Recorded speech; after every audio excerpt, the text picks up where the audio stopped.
Hello everyone, welcome back to my channel मेरा pre school. Last video में हमने बात की थी sounds of the English alphabet की और उसके साथ जाना कि फोनिक्स सिखाने क्यों ज़रूरी हैं। मैं हूं आयशा जीशान, टीचर छोटे बच्चों की, और आज हम बात करने वाले हैं कि फोनिक्स सिखाने की उम्र क्या है और फोनिक्स को हम स्टेप बाय स्टेप किस प्रोसेस के तहत सिखा सकते हैं। सबसे पहले तो ये कि हमने बच्चों को लेटर्स के नाम यानी एबीसी नहीं करानी, हमने बच्चों को करानी है साउंड्स यानी ए ब ख। अगर हमने अपने बच्चों को पहले एबीसी सिखा दी तो पहली सीखी हुई चीज बच्चों के ब्लैंक माइंड्स पे कार्व हो जाती है यानी खुद जाती है, और फिर बाद में उसको अनडू करना बच्चों के लिए बेइंतहा मुश्किल हो जाता है। मैं जब अपने इंस्टा के पेज पे अपने स्टूडेंट्स की रीडिंग की वीडियोस पोस्ट करती हूँ तो लोगों को बहुत तशवीश होती है कि ये छोटे छोटे बच्चे जिनकी उम्र 4.5 साल और 5 साल है वो बुक्स रीड कैसे कर रहे हैं। तो इसकी बेसिक वजह यह है कि बच्चों को एबीसी सिखाना मेरी सेकंड प्रायोरिटी होती है और बच्चों को साउंड सिखाना मेरी पहली। तो हमने अपने बच्चों को पहले एबीसी नहीं सिखानी बल्कि उनको पहले सिखानी है साउंड्स यानी ए ब ख। इसके लिए मैंने एक कंप्लीट वीडियो बनाया है जिसमें मैंने साउंड्स को वोकैबुलरी के साथ इंट्रोड्यूस करवाया है। लिंक नीचे डिस्क्रिप्शन में मौजूद है उस वीडियो का। आप उस वीडियो की मदद से साउंड्स बच्चों को पढ़ाना सिखा सकते हैं और अपने बच्चों को रीडिंग के लिए तैयार कर सकते हैं। बच्चों को फोनिक्स कब पढ़ाना शुरू करें?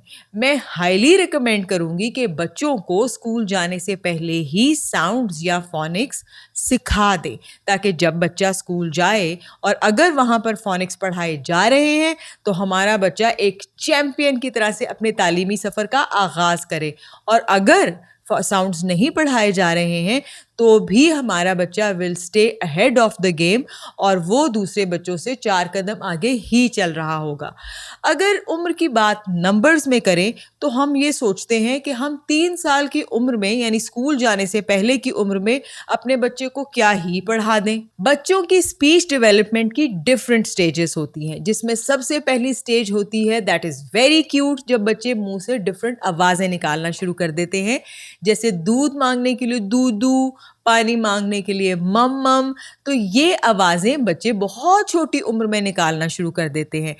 लेकिन हम फिर भी बच्चों के साथ फोनिक्स की प्रैक्टिस करने के लिए उस स्टेज का वेट करेंगे जब बच्चे एक वर्ड बोलते हैं और अपनी बात एक्सप्रेस करना चाहते हैं, जैसे जूस, पानी, गाड़ी। तो इस एज में हम बच्चों को फोनिक्स की प्रैक्टिस शुरू करा सकते हैं और अमूमन 2 साल की उम्र में बच्चे प्रॉपर वर्ड्स बोलना शुरू कर देते हैं। अगर किसी वजह से बच्चा स्पीच डिलेड है तो भी स्पीच थेरेपी के दौरान बच्चों को आवाज़ों को आर्टिकुलेट करने की ही प्रैक्टिस कराई जाती है। तो फोनिक्स क्या है? It is a complete set of sounds that make up the language. बच्चों को फोनिक्स भी इसीलिए ही कराए जाते हैं ताकि वो आवाज़ें निकालें। बच्चा अगर किसी मुश्किल का शिकार है बोलने में और अगर नहीं भी है तो भी फोनिक्स सिखाने का अमल उसकी स्पीच डेवलपमेंट में बहुत ही पॉजिटिव रोल प्ले करता है। इसके साथ साथ phoenix help with easy transitioning into studies, यानी बच्चे 4-4 साल के हो जाते हैं और माँ बाप कंप्लेन करते हैं कि बच्चा बैठता ही नहीं है तो पढ़ेगा कैसे, किताब देखते ही भाग जाता है। ये सब कुछ इसलिए हो रहा होता है कि इस उम्र तक बच्चे को बहुत सी ज़माने की हवा लग चुकी होती है, वो बहुत कुछ सीख चुका होता है, वो आपको सवाल भी कर रहा होता है और आपके सवाल का जवाब भी देना जानता है। तो बच्चा ये सोचता है कि मैं ऑलरेडी वो सब कुछ कर रहा हूँ जो ये कर रहे हैं, तो फिर ये एक ऐसा काम मैं डिफरेंट क्यों करूं जो बाकी कोई और नहीं कर रहा। तो इसलिए इस उम्र में बच्चों को सिखाना लेस इफेक्टिव और स्लो हो सकता है। मैंने एक कंप्लीट वीडियो बनाया है इस टॉपिक पे कि बच्चों को पढ़ाई के लिए कैसे तैयार करें या बच्चों का इंटरेस्ट कैसे डेवलप करें। तो स्ट्रैटेजीज बहुत सारी हैं, बच्चे सीख भी जाते हैं, लेकिन अर्ली एज में बच्चों को फोनिक्स सिखाने का अमल बच्चों को रेडी कर सकता है उस ट्रांजिशन के लिए।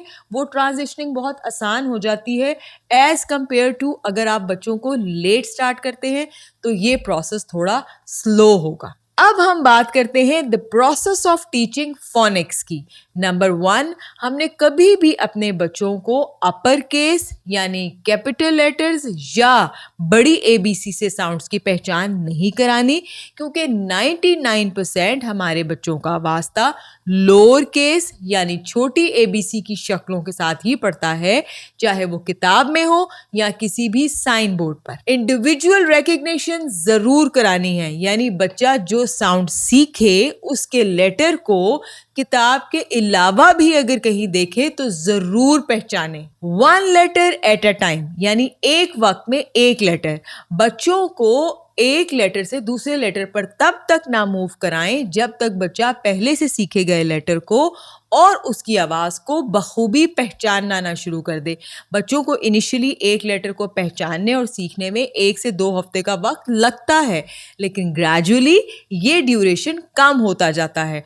बच्चों को कभी भी बिठा कर पढ़ाने की या सिखाने की कोशिश ना करें, बल्कि खेल खेल में चलते फिरते एक्टिव बॉडी लैंग्वेज के साथ बच्चों को सिखाएं। रीइंफोर्समेंट, जब एक लेटर से दूसरे लेटर पर और दूसरे से तीसरे लेटर पर जाएं तो पिछले किए गए लेटर्स की दोहराई या रीइंफोर्समेंट करना ना भूलें। इसके साथ साथ अगर बच्चों को आप लेटर सिखाते हैं तो सीक्वेंस में सिखाना ज़रूरी नहीं है, लेकिन अगर आपने सीक्वेंस में भी सिखाया है तो मेक श्योर कि कोई भी रैंडम लेटर की पिक्चर दिखाने पर बच्चा उसकी आवाज़ को बखूबी पहचान सकता हो। बच्चों के साथ फोनिक्स के सॉन्ग गाएं। मैं फिर एम्फेसाइज करूंगी, गाएं। अगर आप नहीं गाएंगे तो बच्चे को ये लगेगा कि स्क्रीन पे जो गा रहा है वो कैरेक्टर, ये उसी का काम है, ये मेरा काम नहीं है। तो वो गाने को एब्जॉर्ब तो कर लेगा लेकिन प्रोड्यूस नहीं करेगा। प्रोड्यूस वो तब करेगा उन साउंड्स को जब आप उसके साथ गाएंगे। सो सिंगिंग को बच्चों के लिए नॉर्मलाइज करें। मेरा अपना भी फोनिक्स का सॉन्ग है जिसका लिंक नीचे डिस्क्रिप्शन में मौजूद है और वो आपको मिल जाएगा मेरा प्री स्कूल किड्स पे। बच्चों के साथ किताब के अलावा जहां पे भी आपको लेटर्स नजर आते हैं, बच्चों के साथ उन लेटर्स की साउंड्स को रीइंफोर्स जरूर करें। बच्चों के साथ रोल प्ले करना भी बहुत इंगेजिंग एक्टिविटी होती है, यानी बच्चों को अपनी जगह टीचर्स बनने दें और आप उनकी जगह स्टूडेंट्स बन जाएं और फिर जानबूझकर ऐसे एक्ट करेंगे जैसे आपसे कोई गलती हो गई तो आप बोलेंगे ओहो I made a mistake, but that's okay, हम इसको फिक्स कर लेते हैं। तो आप देखेंगे कि बच्चे कितना खुश होते हैं और वो बार बार आपसे वही लेटर पूछेंगे जिस पे आपने गलती की होगी।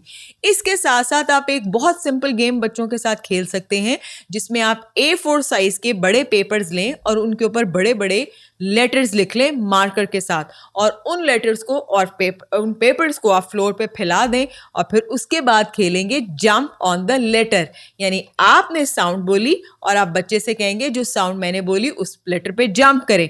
और ये सिर्फ बच्चे ने नहीं करना क्योंकि ये इंटरैक्टिव एक्टिविटी है, तो इसके बाद आप भी बच्चे की कही गई साउंड के लेटर पे जंप करेंगे तो फिर आप देखिएगा कि बच्चे कितना एंजॉय करते हैं। हमने सिखाना है बच्चों को खेल खेल में। Don't try to glue them to a study table. I hope you will find value in my video. सारे कॉन्सेप्ट की प्रैक्टिकल एप्लीकेशन के लिए आप फॉलो कर सकते हैं मेरे इंस्टाग्राम के पेज को, लिंक है नीचे डिस्क्रिप्शन में। Do like, share and subscribe. Happy learning.